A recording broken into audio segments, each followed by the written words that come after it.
另外来看，南美洲的秘鲁有一个原住民社区发生真大阵的离校性侵事件，而且竟然已经持续14年，有200位老师是牵涉在内，拢总有500多个查某囡仔去互老师甲吞打，有的人是有心，有的人阁为着爱滋，也毋过这教育部长稍认为讲，是这个人上早有性行为，而且照原住民的文化，其实是无算是性侵的，这款言论也引起社会正大的议论。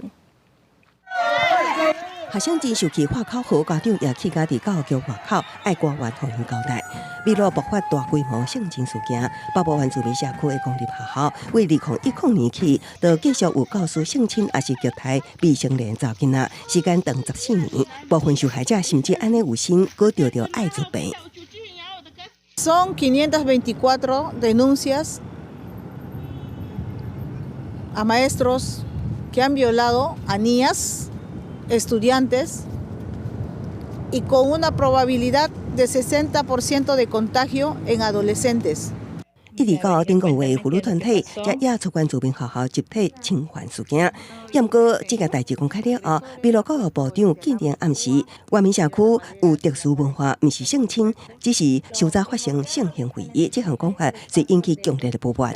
En la cultura wajún pedían casarse con una adolescente, una niña que nacía o crecía, pero ellos esperaban a una edad madura para poder tenerla de mujer, más no tener violarlas a menores cuando tengan una edad menor, ¿no?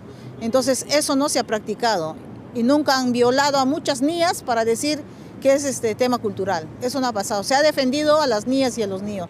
部长释言，秘鲁总理17赶紧出来拍火，强调侵犯都是侵犯，无任何文化风俗会当正当化性侵犯罪。Sin embargo, y en esto quiero ser muy claro, por favor, nada justifica que se pueda violentar el interés superior de la niña, el niño o el adolescente. 总理也答应会调查到底，佮提供受害者心理甲医疗资源。人权检察官是呼吁学校虽开除涉案的教师，也毋过到目前为止，只有111名涉案的教师方式透露。公司新闻7关联编译。